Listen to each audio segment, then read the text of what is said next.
The ballroom is alight with golden chandeliers, casting soft, flickering light upon the swirling figures below. My breath catches as I see them. Belle, her gown a flowing sea of yellow, and him, the creature I once loved. They twirl together, their movements synchronized in a way that speaks of trust, of affection. My chest tightens. How dare he? How dare they? I've been watching them for weeks now, hiding in the shadows of my own making. It is agony to see him care for her the way he once cared for me, to see that beastly face softened by her gaze.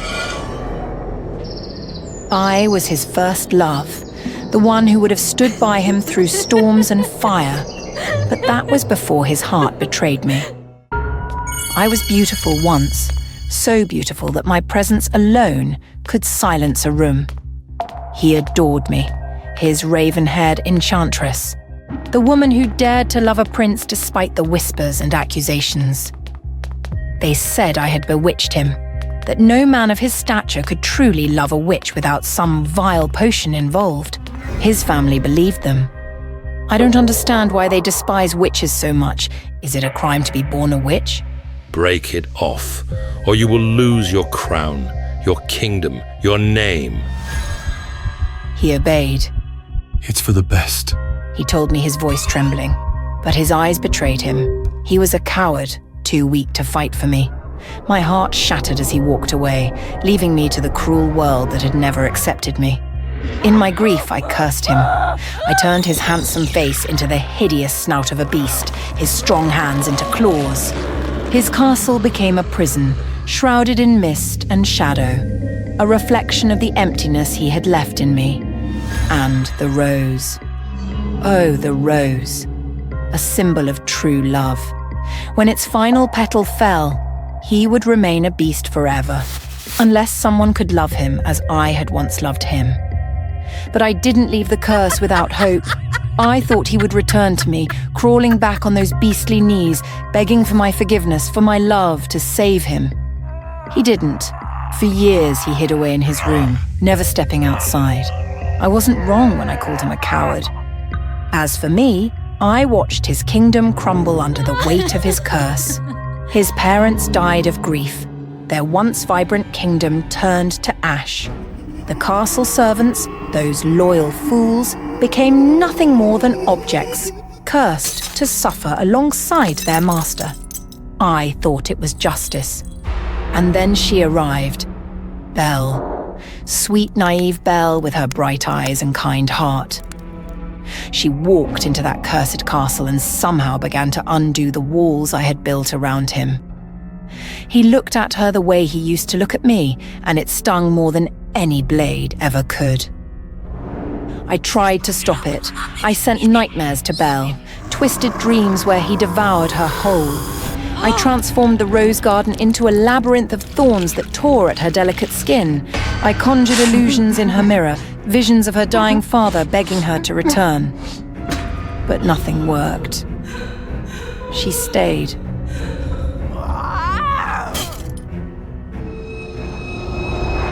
Desperation drove me to Gaston, the arrogant hunter obsessed with making Belle his wife. She's been taken by the beast, I whispered into his ear. Save her, and she will love you. He was all too eager to believe me, with an army of fools at his side. He stormed the castle. The battle was brutal. I stayed in the shadows, my heart racing as Gaston drove his blade into the beast's chest.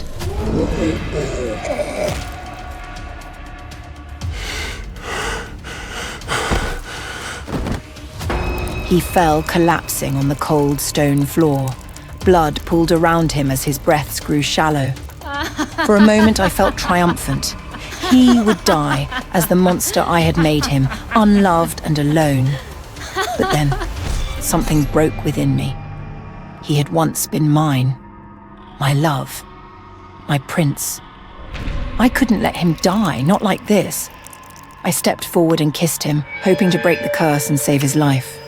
"Come back to me," I pleaded, my voice cracking. "I'll forgive you. I'll save you. We can still have what we lost." He opened his eyes, but they were distant, unfocused. Belle. he whispered.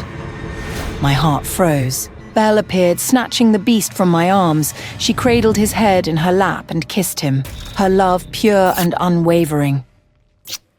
The final petal of the rose fell, but instead of sealing his fate, it unleashed a golden light. I watched in horror as his monstrous form melted away, revealing the prince I once knew. He was human again, beautiful, whole, and it wasn't because of me. Rage consumed me. I raised my staff, aiming to curse Belle as I had cursed him. If I couldn't have him, neither could she. But as the spell left my lips, she stepped aside, and the curse struck the glass that encasing the rose behind her. The glass shattered. Before I could react, the magic rebounded, wrapping around me like chains. My skin twisted, my reflection morphing into something grotesque. Horns sprouted from my head, my hands became claws, and my face became the face of a monster. They left me there, alone in the ruins of the castle. He didn't look back. She didn't even flinch. Now I sit in this decaying ballroom, watching the dust settle over the remnants of my life. I am the beast now, trapped in the prison of my own making.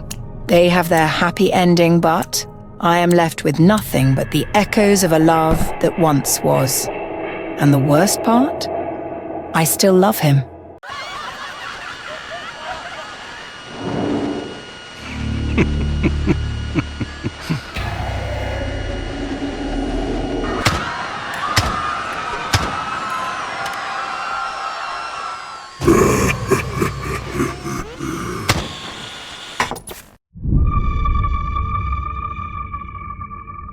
Right behind me is the park where a horrifying shooting happened 13 years ago.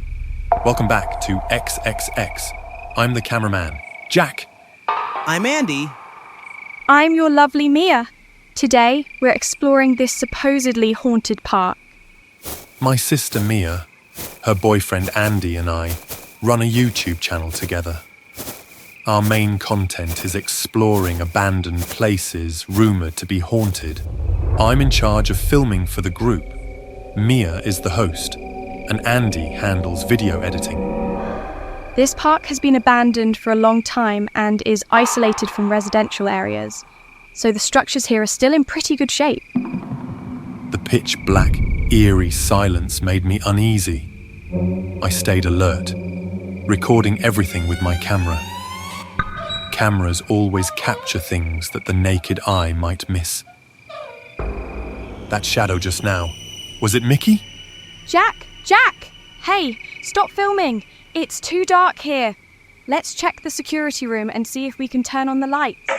All right, I followed behind Mia and Jack, checking the footage on my camera as I walked. But this time, there was nothing unusual. Good thing I didn't mention it to Mia and Andy. If those two daredevils knew, they'd definitely go looking for that Mickey just to make content. I chuckled to myself and kept filming along the way. We quickly found the security room, and luckily the door wasn't locked. I panned my camera around the room, capturing everything. There was a strange message on the wall. Just as I tried to get a closer look, a blinding light suddenly flashed. Andy, you're amazing! Turns out Andy had flipped the power switch. Piece of cake. Jack, keep filming! Our handsome Andy here just powered up the whole system. Now, this entire amusement park is ours. Andy, I want to ride the Ferris wheel. Following Mia's excitement, I pointed my camera at the Ferris wheel, which had a cute Mickey Mouse face smiling down at us. But on my camera screen, the face was twisted and horrifying. Then, out of nowhere, something black and swarming burst out from the Ferris wheel cabins. Crows! They're coming this way! Mia, Andy, get down! The crows screeched wildly, their sharp beaks viciously pecking at anything bright. It seemed that the sudden lights had startled them. Suddenly, the crows let out terrified screeches and flew away from us. Andy! What did you just do? Just a laser pointer. Shining it into their eyes scares them off. At a time like this, I should be hearing Mia showering her boyfriend with praise, right? Wait, something's wrong. Mia's gone. Help me!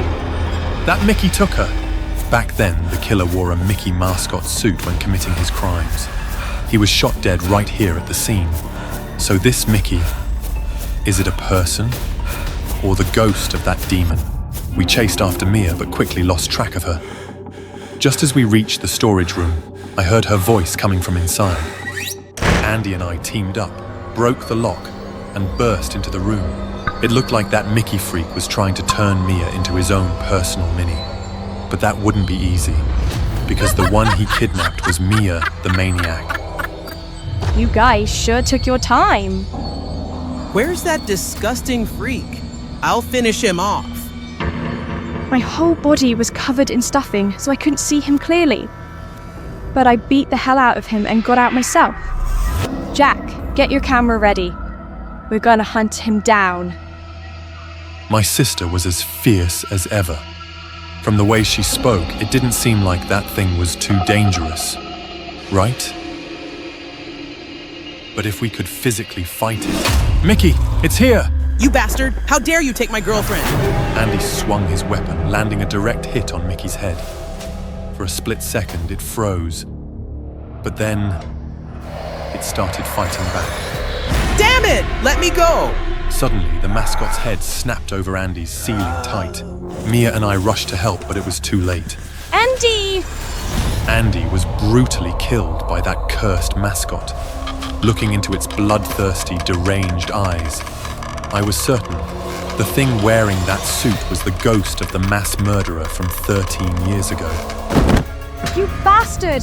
I'll kill you! Mia, calm down! Let me go! I have to avenge Andy! Mia, listen to me! You only escaped earlier because it didn't want to kill you. But now it wants our blood. My mind raced, searching for the best way to escape. Then, I spotted a pile of old fireworks. Mia, there are fireworks here. We can use them to make that Mickey... The rest of my words got stuck in my throat, choked by the warm rush of blood. No!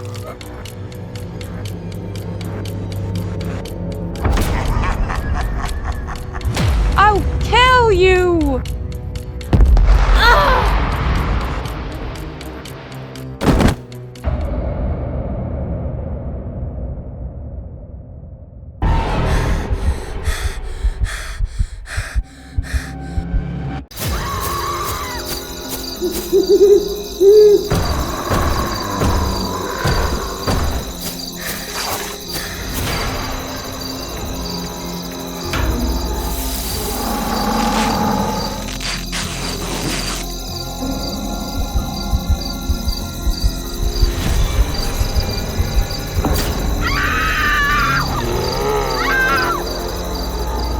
I'm Edna, and I live in a village near the edge of the forest.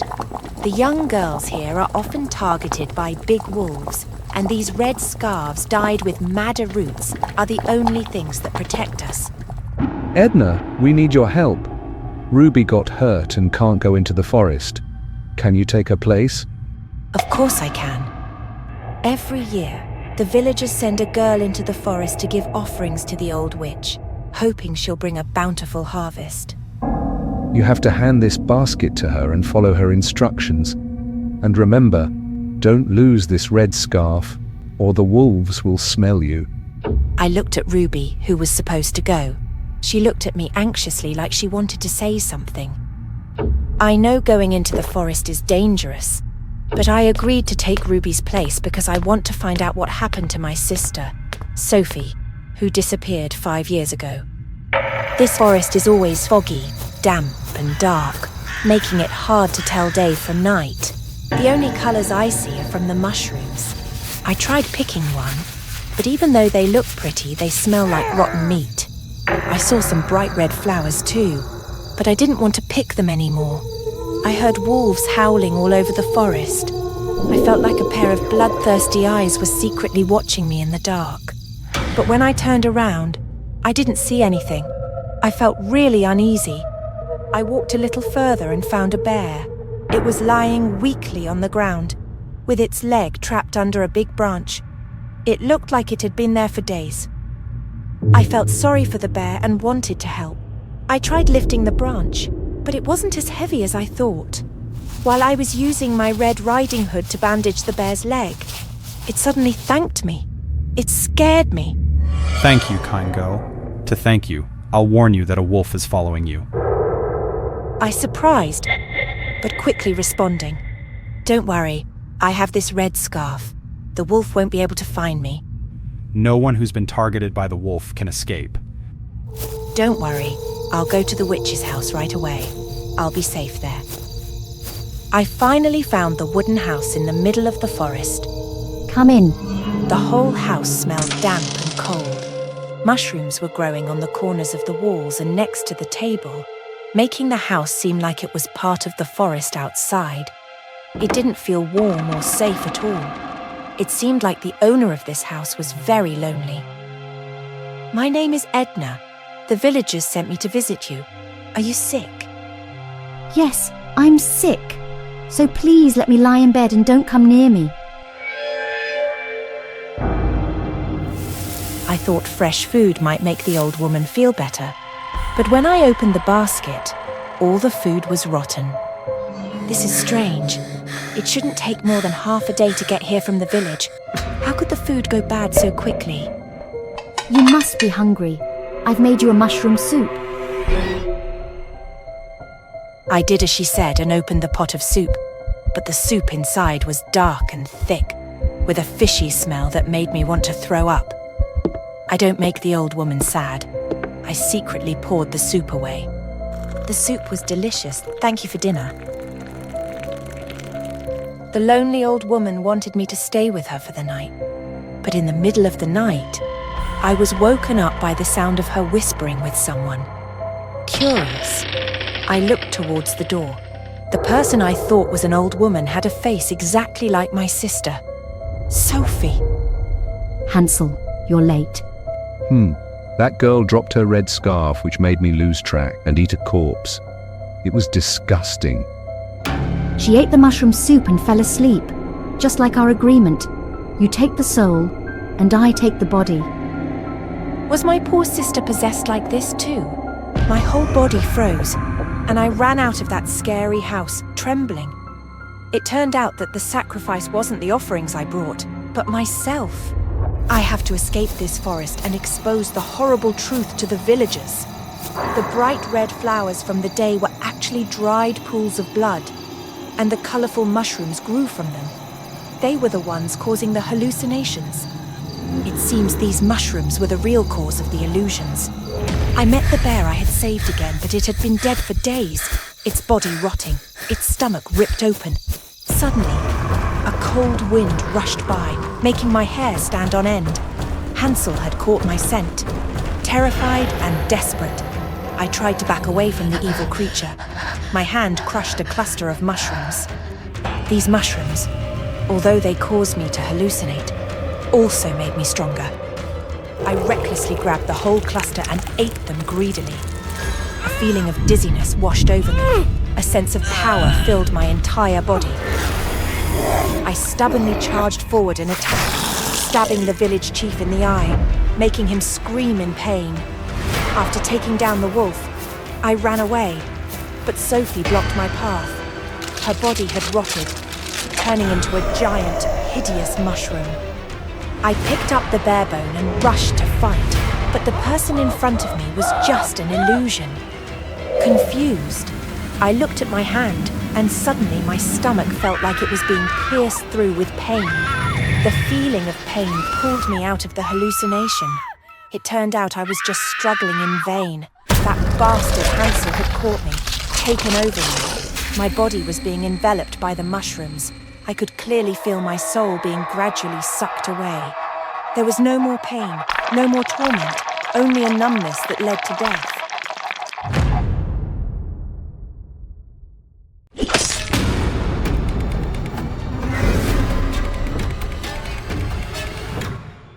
They called me a hero, the one who slayed the Minotaur, who freed Athens from its nightmare. But titles fade, cheers turn into echoes, and in the silence of the night, the only thing left was a name I had tried so hard to forget.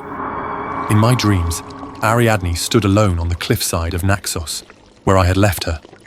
Her eyes were hollow, denied sleep since the moment my ship disappeared. In her hand, she held the red thread, the same thread that once led me out of the labyrinth. Only now, it was soaked in blood. And next to her feet lay the severed head of the Minotaur. Its dull eyes stared straight at me, full of the same blame I saw in hers. I woke up gasping, like a man who had nearly drowned. There was a fresh cut on my hand, and it burned faintly, always in the same place, as if something had wrapped tightly around it during the night. At first, I told myself it was nothing, just a phantom pain from old battles. The next morning, I sat among nobles pretending everything was fine. I lifted my goblet with trembling hands, praying the wine would still them. But the moment I drank, something sharp slid down my throat. I coughed, gagged, blood spilled from my mouth. In the middle of the crimson pool on the table lay a single red thread, thin and glinting. Then came the screams. I ran toward the courtyard without thinking. The bloody scene before me left me frozen in place. Queen Phaedra's body hung still from the olive tree, red thread holding her like a broken marionette, swaying softly in the wind. Around her, guards and servants lay scattered. Their throats were slashed open, clean and silent, as if the thread had kissed them goodbye. I ran. I sprinted through the palace halls, my mind blank with terror. But when I burst into my chambers, everything stopped. Lying on the floor was the Minotaur's head. Again, its vacant eyes locked onto mine, as if it had been waiting. That night, the blood moon gleamed in the sky over Athens, casting everything in a deep, red glow. I couldn't sleep. My chest felt heavy, each breath sharp and tight, as if something unseen was pressing down on me. Then the pain came. I jolted upright to find a thin red thread wrapped tightly around my wrist. Without warning, the thread pulled tight, as if guiding me towards something I could neither see nor resist. I grabbed my sword and walked through the silent halls, where even the air felt still and watching. The thread led me beyond the palace walls, into the forest that loomed behind the gardens. There, in the heart of the woods, the labyrinth had returned. And it wanted me back. I stepped into the labyrinth. The air inside was cold and heavy. The thread pulled harder, guiding me through narrow, shadowy turns. And at last, it brought me to the heart of the labyrinth. Ariadne was waiting there, alone in the dark at the center. Her head was bowed, her hair soaked and clinging to her face like seaweed. Her skin looked drained of color, pale and cracked like melted wax. In her hand, the thread was still stretched between us, resting gently in her hand. When she looked up, her voice was barely a whisper. You came back. My thoughts tangled with questions. Should I confront her, or beg for her forgiveness for what I had done all those years ago? Ariadne finally spoke, her voice cutting through the silence. You abandoned me, left me to rot in loneliness. I gave you everything I had, and you disappeared without even a goodbye. Then she stepped forward and wrapped her arms around me. Her skin was freezing. The thread began to move again, slithering up my arms, around my chest, tightening with every breath. I tried to pull away, but I couldn't. Ariadne began to change. Her face twisted, contorted into something monstrous. Horns split through her skull.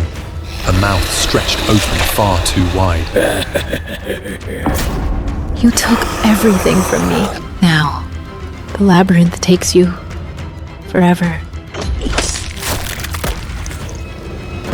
Right before the dark swallowed me whole, I realized the thread that saved me now leads me to my end.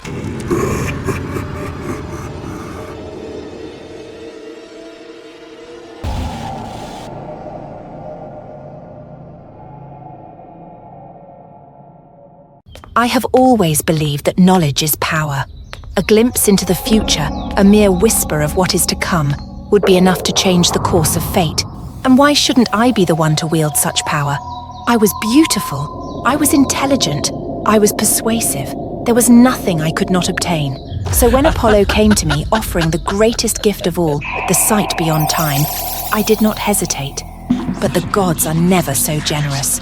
Love me, He murmured, his golden hands caressing the air between us. and I will make you the voice of the gods. I laughed. Did he think I would give my heart so freely? I wanted his gift, not his affections. I turned away. His face did not twist in rage, nor did he strike me down. No, his vengeance was crueler. He left me my gift, the sight of what is to come, but stripped me of the power to change it. You will see the doom of all you love, yet your words will fall like wind upon deaf ears. This is my gift to you, Cassandra, and you will pray for death before the end. I thought his curse meant disbelief, but now I know the truth.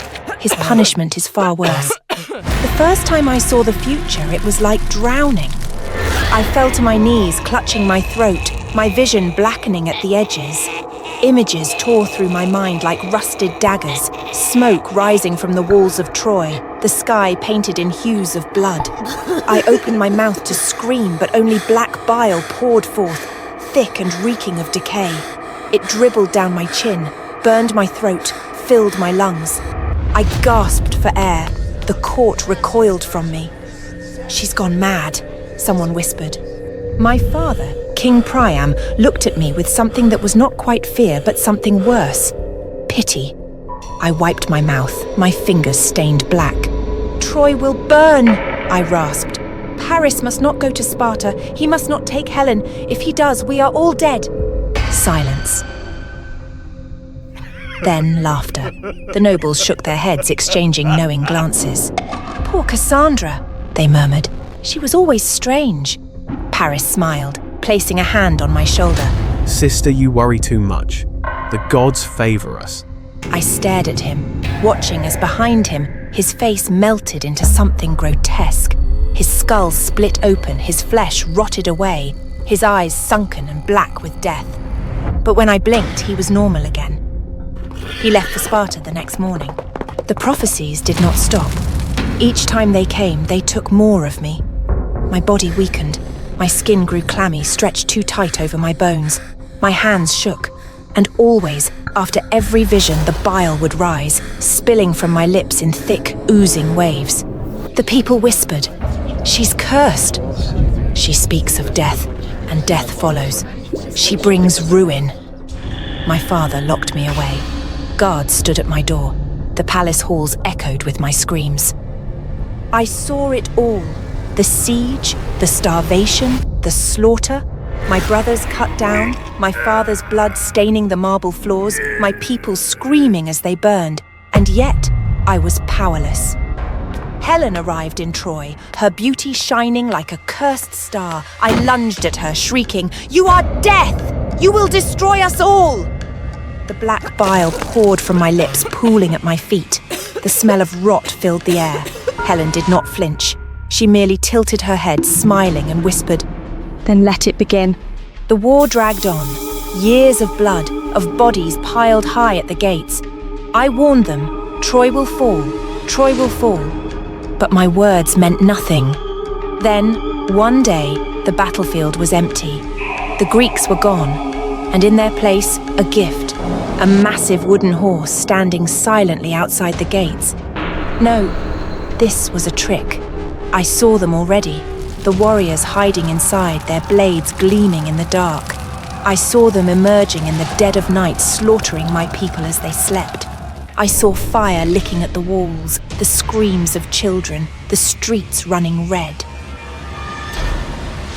The bile rose as I screamed, my voice raw and broken. Burn it! Burn it now before it's too late! They laughed. They called me a madwoman, a harbinger of doom. Enough, Cassandra, they spat. Enough of your madness. The gates opened. The horse was brought inside. That night, the slaughter began. I awoke to the scent of blood. The screams of my people filled the air. The Greeks were everywhere, their blades cutting through flesh, their torches setting the city ablaze. Smoke burned my lungs and I stumbled through the chaos, my dress drenched in bile and blood. The visions flashed faster now. Priam's throat slit open, my brother's heads on spikes, the temple floors slick with gore. I saw it all before it happened, my mind screaming warnings that no one could hear. Apollo's laughter echoed through the flames. This was his curse. Not just that no one believed me, but that I had to witness it all. Again, and again, and again. I was dragged from the burning ruins, my wrists bound. The Greeks would not kill me yet. I was to be taken, a prize of war. I lifted my gaze one final time. Apollo stood in the smoke, his golden eyes gleaming. He had won. Troy was gone. But I remained, a prophetess of death, a ghost in my own skin. I would live, and I would see every horror yet to come.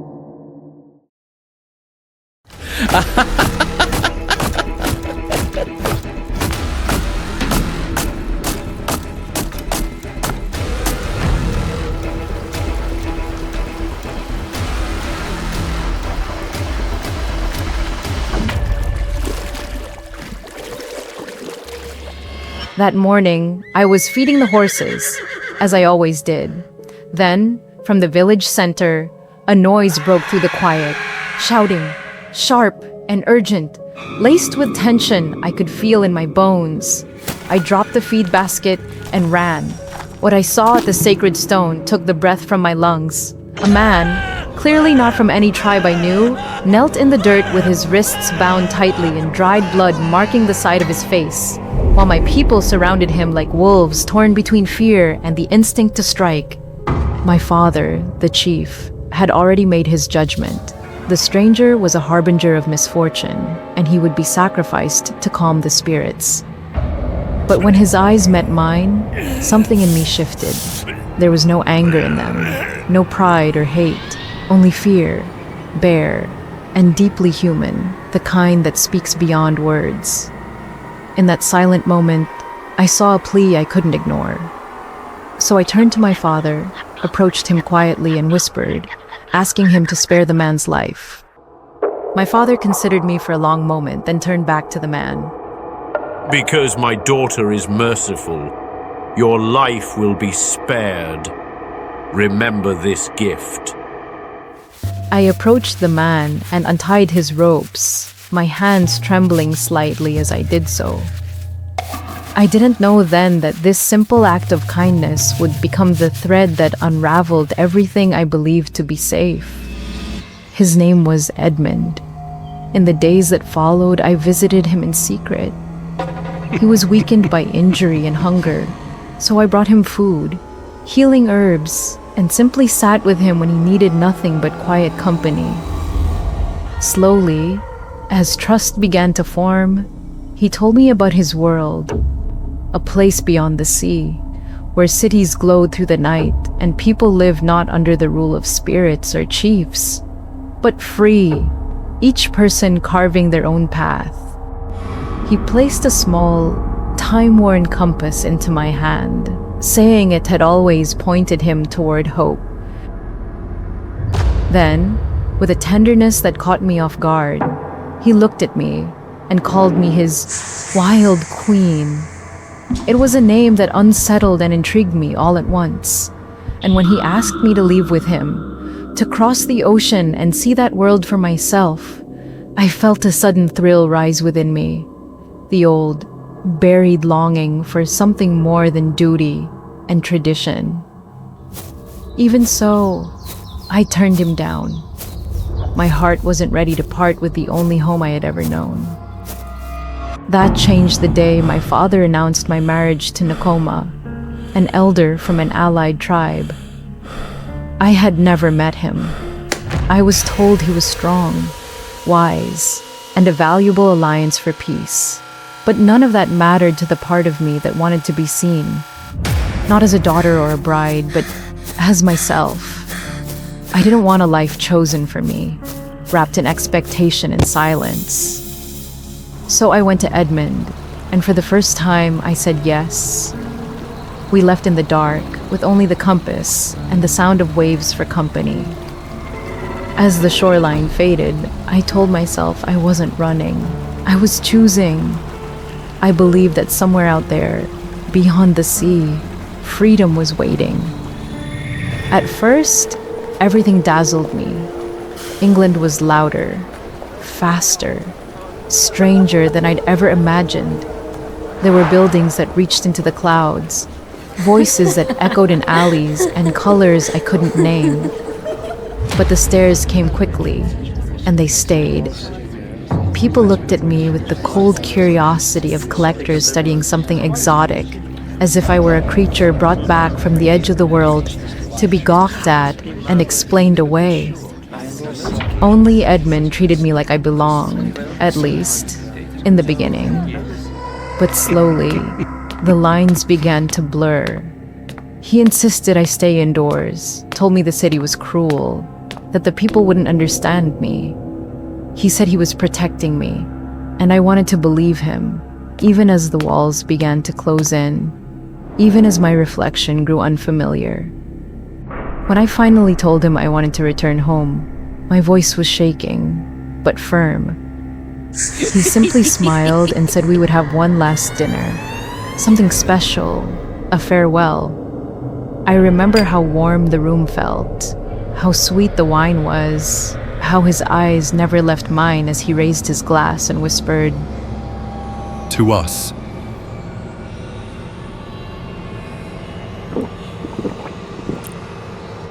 After that, darkness took everything. I awoke to darkness, not the kind that comes with night, but the kind that sinks into your bones.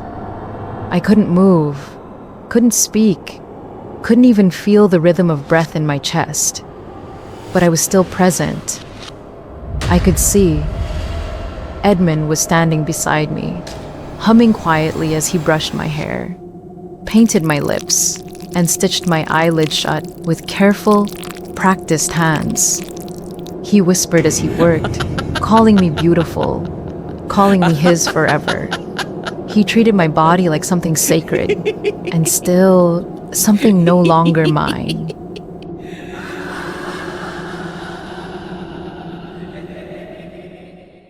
I was once a poor man in a village of craftsmen, where our calloused hands outnumbered the gold we had ever seen. We worked from dawn until dusk, shaping wood, carving stone, and hammering metal, yet we could barely afford to fill our bowls with barley and wine. But I had heard the stories of a king blessed by the gods, a man whose very touch could turn anything into gold. Midas. The elders warned that his gift had been a curse, that the gods, in their twisted humor, had made him suffer for his greed. But I had always laughed at such tales. How could wealth be a curse? I wished, I longed to be like Midas. And then the gods answered me.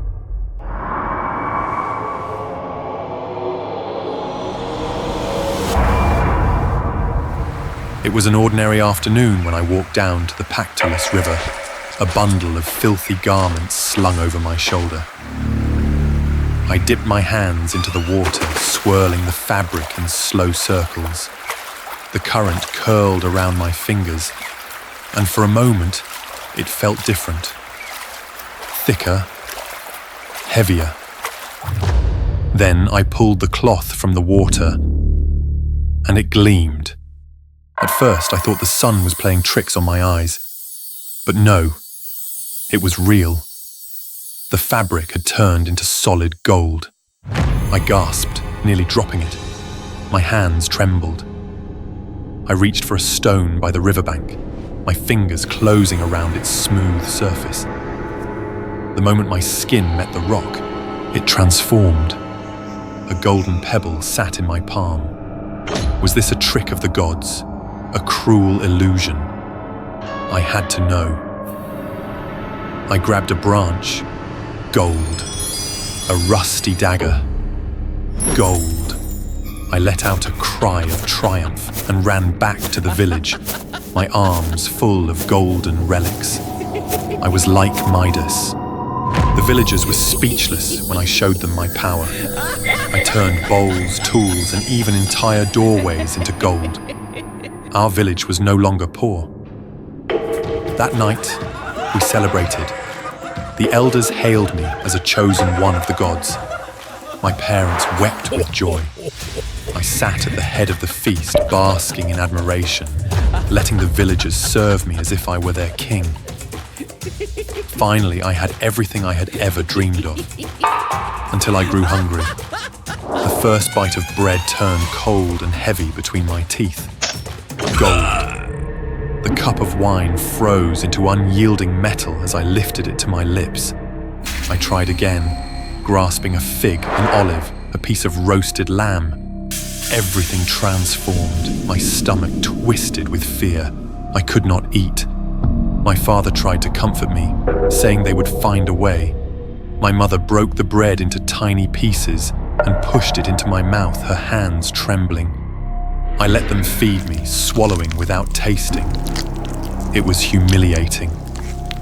But if that was the price of my power, so be it. I could endure it, because I was more than a man now. I was a god. Or so I thought. Then came the day I lost everything. Callista, my love, my future. I sprinted to catch her as she fell, relief flooding me, until, before my eyes, her warmth faded. Her skin hardened, her breath stilled. She was turning into gold. I screamed. I held her, pleading with the gods to take back their gift. But no miracle came. The villagers gathered around, their eyes filled with terror. They saw now.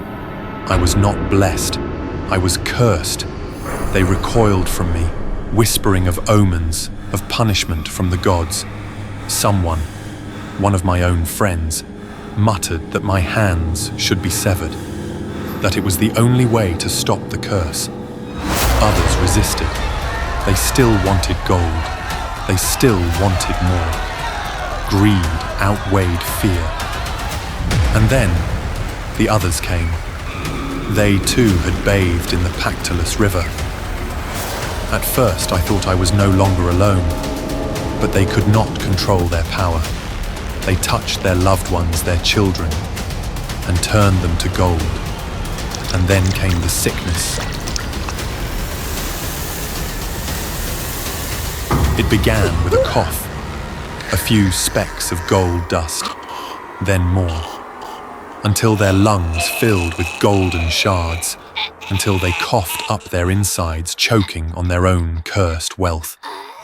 Bodies collapsed in the streets, their skin glittering with death. The untainted villagers turned against us.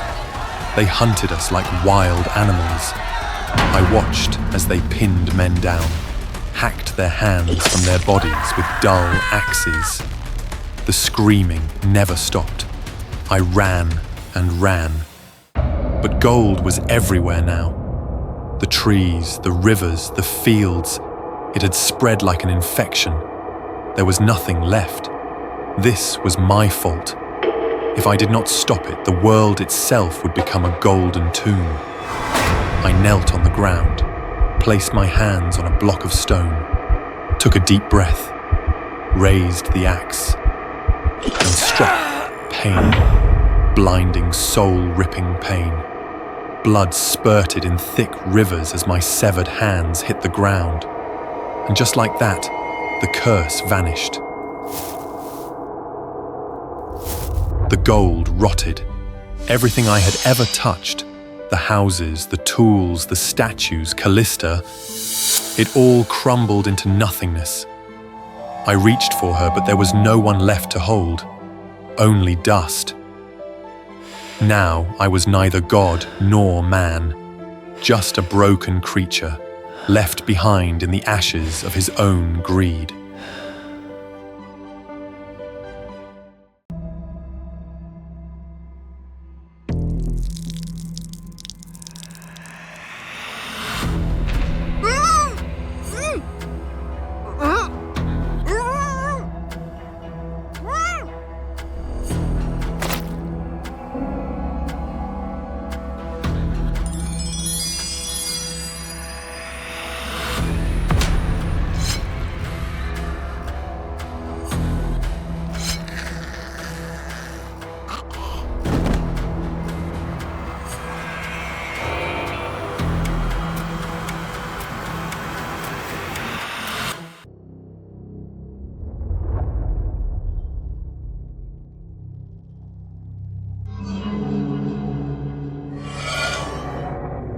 What's going on? Feels like I just woke up from a long dream. Where did this red mark come from? Can't wipe it off. Oh well, no big deal. Good thing I'm handsome. This scar actually looks kinda cool. I'm Jacob, a free knight. Today, I'm going to run away with my princess. Her name is Rapunzel. Monster, go to hell! Yeah, kill her and take her eyes back to atone to the prince. What are you doing?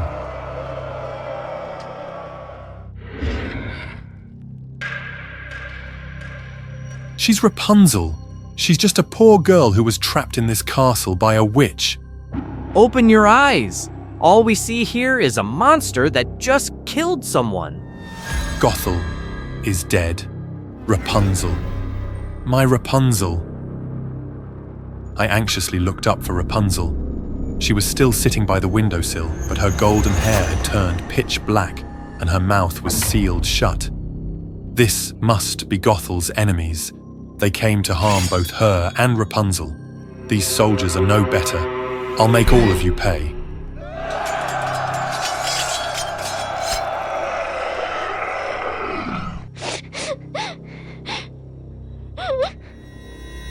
Rapunzel, where am I? My body feels like something terrible has happened, but my mind is completely blank. Why am I here, with strange marks all over my body?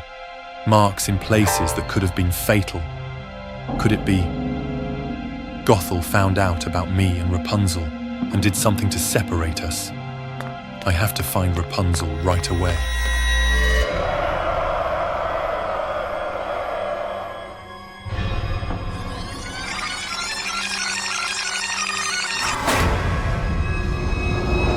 What really happened to Rapunzel? The unease within me kept growing stronger. I had to deal with these soldiers quickly and rescue Rapunzel as soon as possible, even if it meant resorting to methods far from heroic. But just as I was about to reach her soft, flowing hair, a sudden chill ran across my neck. My body went numb, completely out of my control. I had failed. I couldn't save Rapunzel. Once again, I made her cry because of me. I refused to close my eyes, but darkness consumed my mind, swallowing me whole. Even if you blind him, Mother, you can't tear our love apart. When I could see light again, I found myself inside Rapunzel's tower. Tonight he'll come for me and take me away from here. That filthy mouth of yours never says anything good. Just singing and flirting to seduce men. I'll seal it shut. Wait, this is all a misunderstanding. Why is this happening? It's like I'm nothing but a ghost, invisible to the both of them. I could do nothing but watch helplessly as Rapunzel fell victim to the curse. Let's see how your prince will find you now. She's the one who blinded the prince. That monster in the tower can't be any better. Burn it down. I wanted to run to Rapunzel, to take her away. But before I could reach her, the scene before me shifted again. I found myself standing before the castle again, facing the soldiers once more. It hit me. I was nothing more than a bystander, helplessly witnessing Rapunzel's painful memories play out. It was Rapunzel all along, using her hair's magic to save me repeatedly, while I was trapped in a memoryless loop, dying a bitter death each time. And each time, only she carried the full weight of our memories, forced to watch me die before her eyes, only to bring me back with her magic once more. My lie made Gothel mistake me for the prince. In her rage, she blinded the real prince, sparking the kingdom's vengeance. And Rapunzel, innocent and undeserving, was caught in the chaos. Rapunzel, don't hurt yourself. This time, I swear, I will save her and break this endless loop. The enemy before me was suddenly struck down, impaled by something sharp. It was a strand of hair. I stared in shock as the strand of hair moved toward me. but it only brushed against my cheek, as if gently caressing me. Don't be afraid, it's me. I've discovered I can control my hair.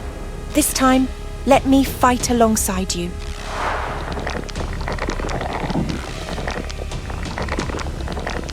Before my eyes unfolded a gruesome massacre. Or rather, it wasn't even a fight. Only one side was slaughtered, helpless and unable to resist. With the enemies cleared from my path, I strode confidently toward the tower. Rapunzel was waiting for me, and I gently pulled her into my arms. Rapunzel, I'm sorry for deceiving you. I'm not a prince. I'm just a cowardly knight named Jacob. The one I love has always been you, Jacob. I'm just glad you're safe. This land was no longer safe for us. I would take Rapunzel far away. Somewhere in the countryside, we would build a home together and live happily ever after.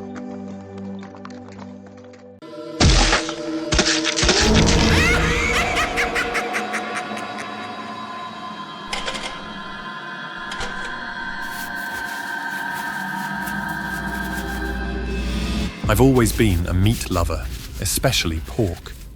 Bacon in the morning, grilled ribs for lunch, a steaming bowl of pork belly stew for dinner. I couldn't get enough. Pork was my life, my comfort, my joy. If anyone asked, I'd joke, if pigs could talk, they'd probably hate me. But I never really thought about it. Not until that day. It started like any other. I headed out to buy fresh pork for dinner. I was walking to the local butcher, already tasting the crispy pork belly I planned to cook. The air was oddly still, no cars, no chatter, just an eerie silence that clung to the streets. The hairs on the back of my neck stood up, but I shrugged it off. Maybe it was just a slow day. As I rounded the corner, something heavy smashed into the back of my head. Pain exploded behind my eyes, and the world faded to black. When I woke up, I was in a cage. Iron bars surrounded me, cold and unyielding. Around me, other people were trapped in similar cages, their faces pale and terror-stricken. Some were crying, others murmuring prayers. My head throbbed, and I struggled to piece together what had happened. "What's going on?" I whispered. But no one answered. Then I heard it. Heavy footsteps, slow and deliberate. My heart thudded in my chest as a shadow loomed outside the cage, and then it stepped into the light. It was Peppa Pig, or at least it looked like her, but not the cheerful cartoon character children adored. No, this was a monstrous version, a grotesque parody. Its pink skin was raw and glistening, like slabs of uncooked meat. Its mouth was lined with jagged, razor-sharp teeth. Welcome, it growled, voice guttural and chilling. It held a clipboard in one clawed hand, scanning the group like a predator choosing its prey. Name, it demanded from the first person. When they stammered out a reply, the creature consulted its clipboard. You've consumed approximately 500 kilograms of pork in your lifetime, it said, voice dripping with malice.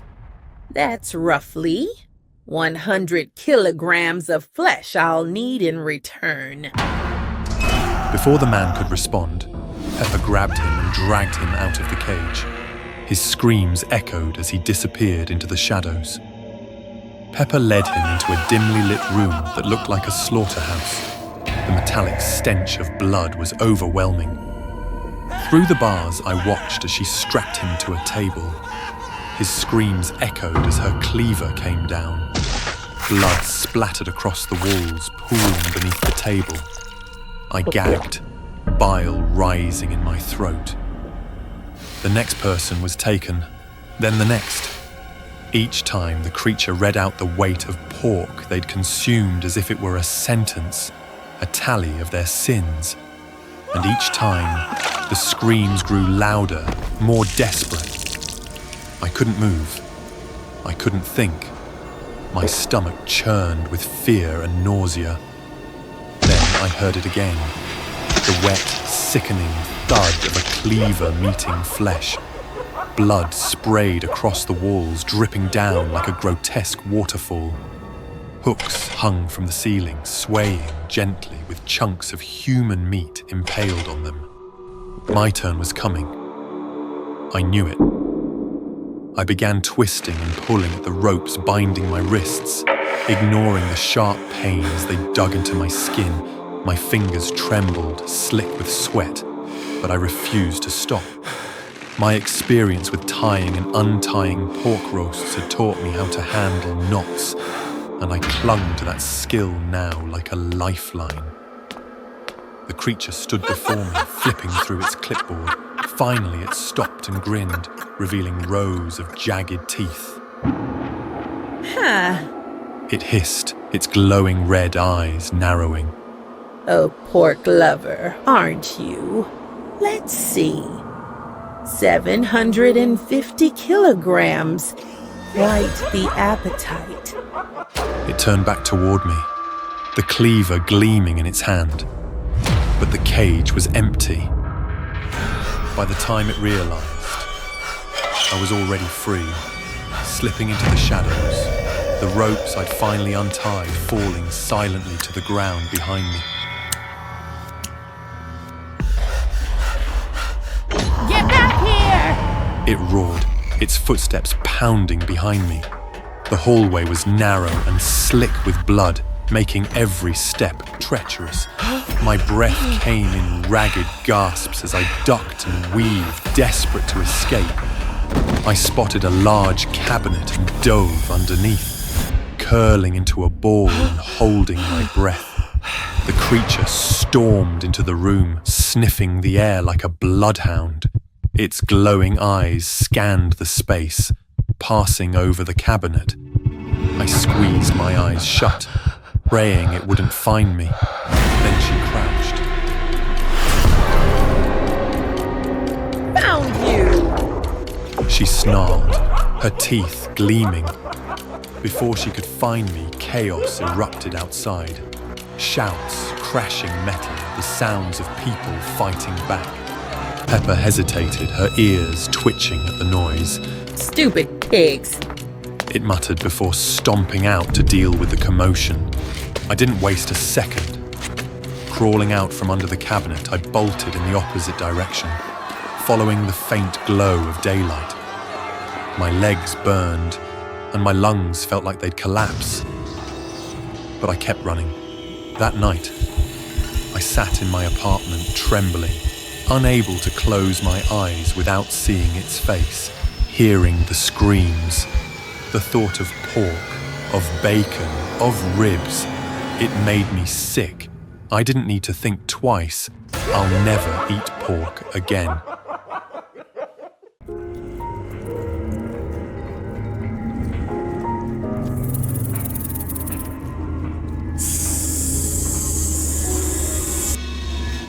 Brazil was everything I dreamed it would be.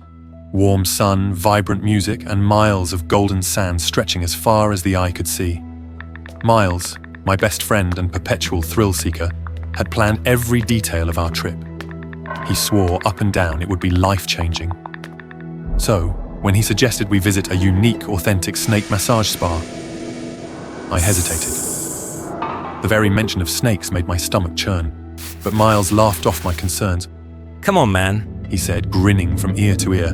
It's all the rage. People say it's therapeutic. Plus, what's the point of a vacation if we don't try something crazy? Against my better judgment, I agreed. The spa was tucked away in a narrow alley, its faded sign barely legible under the dim streetlights. The door creaked ominously as we entered, and the air inside was thick with the mingling scents of incense and damp earth. Relax, Miles said, clapping me on the shoulder. It's supposed to feel ancient, authentic.